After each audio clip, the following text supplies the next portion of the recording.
अस्सलामु अलैकुम वरहमतुल्लाहि वबरकातुहू।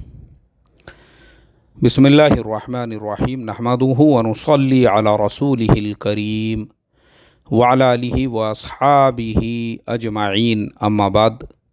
मुअज़्ज़ज़ उलमाए कराम, हुफ़्फ़ाज़ कराम और अइम्माए कराम, मुझे हफ़्ते में एक आध मरतबा आप लोगों को मुखातब करने की जो ज़रूरत दरपेश आती है, कोई ना कोई मसला मेरे सामने ऐसा आ जाता है जिसकी वजह से मुझे इस उन्वान के ऊपर बोलना पड़ता है। आज मुझे इस उन्वान पे बोलने की ज़रूरत इसलिए पड़ रही है क्योंकि कल मैं सफ़र पर था। दरमियान में एक जगह नमाज के लिए रुका तो वहाँ पे मेरे साथी इमामत करते हैं, उनसे मेरी मुलाकात हो गई।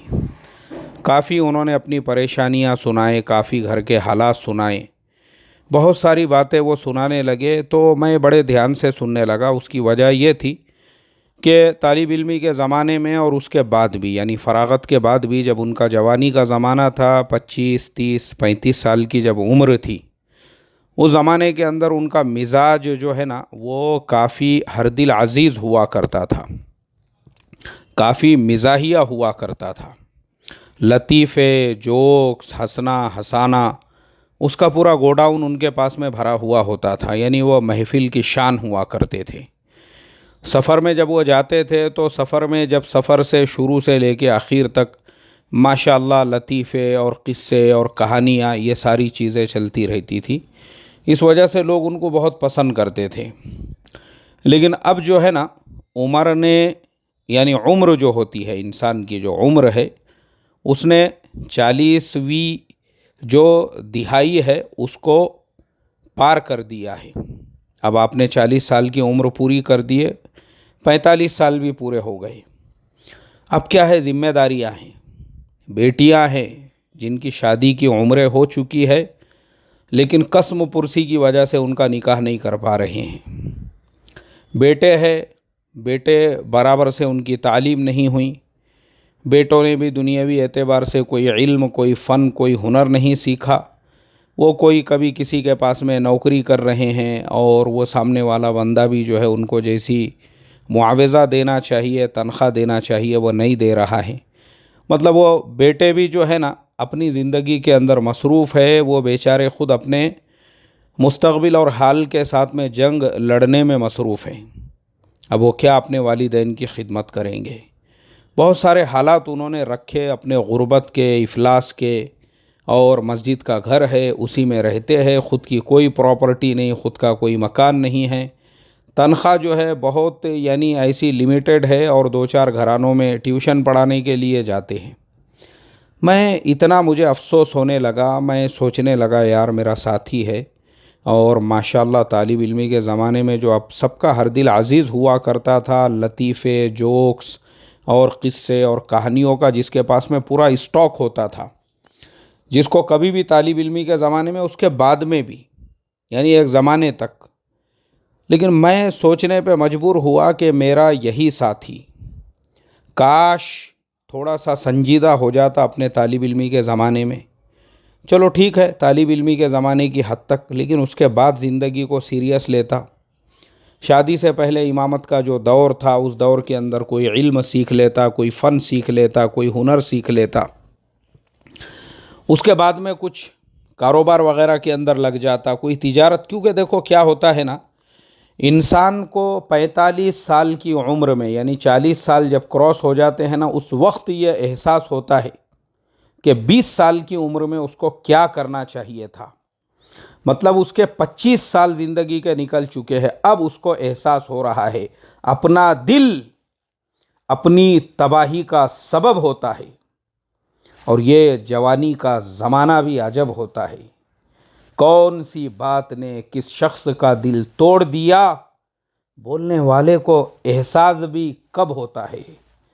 जब पूरा जो है खेत चिड़िया चुग गई, उसके बाद एहसास हो रहा है। अब तो 45 में आदमी बूढ़ा हो जाता है, कंबर में दर्द शुरू हो जाता है, अब तो सर में फड़फड़ होता है, छाती में झलझल होता है, पेट में गड़गड़ होता है, और उसके बाद में जो है हार्ट में मलमल होता है, घुटनों में से कड़ कुड़ की आवाज़ आना शुरू हो जाती है। कंबर में दर्द शुरू हो जाता है।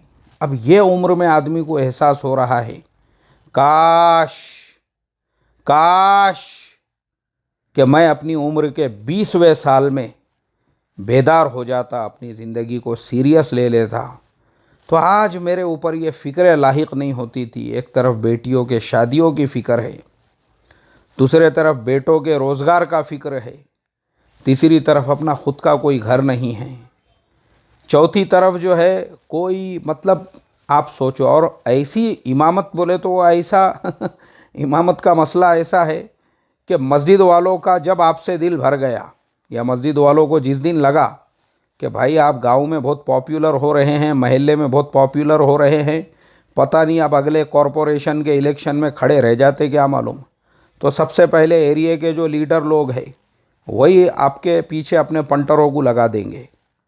आपको कैसे काड़ी करना है, कैसे मस्जिद से, क्यों भाई उनके अपने कुर्सी का मसला है।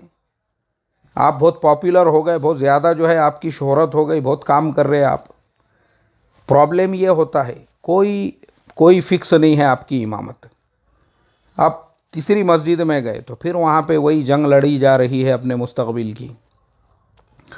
तो देखो, ये जो मेरे साथी ने कल मुझे अपने सारे हालात सुनाए, मैं आप लोगों को क्यों सुना रहा हूँ, ये जो मेरा मैसेज है, ये जो मेरा पैगाम है, ये उन सारे नौजवान उलमा तक पहुँचना चाहिए जिनकी उम्र 20 साल है, जिनकी उम्र 20 साल से कम है, जो अभी तालिब इल्म हैं। ध्यान तवज्जो से सुनो, याद रखो, तालिब इल्मी के ज़माने में छिछोरापन, लतीफ़े, जोक्स, हंसी मजाक, ठट्टा, बहुत मज़ा आता है ये सब चीज़ों में।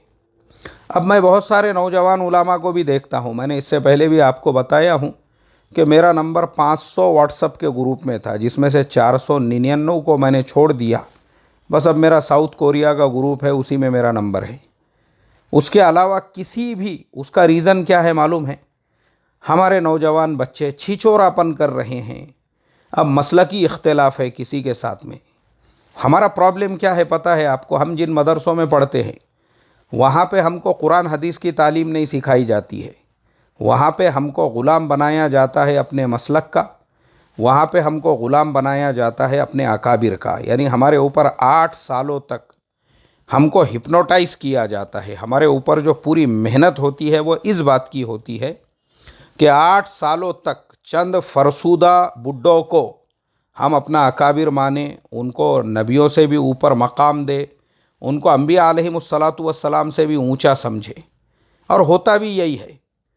हमारे दिलो दिमाग के अंदर अंबिया अलैहिमुस्सलातु वस्सलाम और सहाबा इकराम रिज़वानुल्लाहि ताला अलैहिम अजमईन से भी ज़्यादा अज़मत जिन चंद घड़े हुए बुढ़ों की पैदा कर दी जाती है, मदरसे से निकलने के बाद या फारिग होने के बाद, हम लोगों के ज़िंदगी का मकसद ही होता है उनका दिफा करना, उनकी मन घड़त किस्से कहानियाँ सुनाना, उनकी मन घड़त करामतें सुनाना, बयानों के अंदर जो है उनकी मदह सराई करना। अब हमारे नौजवान उलमा ग्रुपों में क्या करते हैं, अब सब तकसीम हो चुके हैं। आज जो है ना हमारे उलमा सब तकसीम हो गए हुए हैं।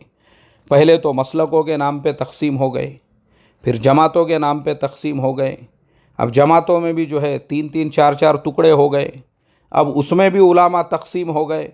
अब ये हक़ पे है या वो हक़ पे है, अब मारा मारी चल रही है ग्रुपों के अंदर, मारा मारी चालू है।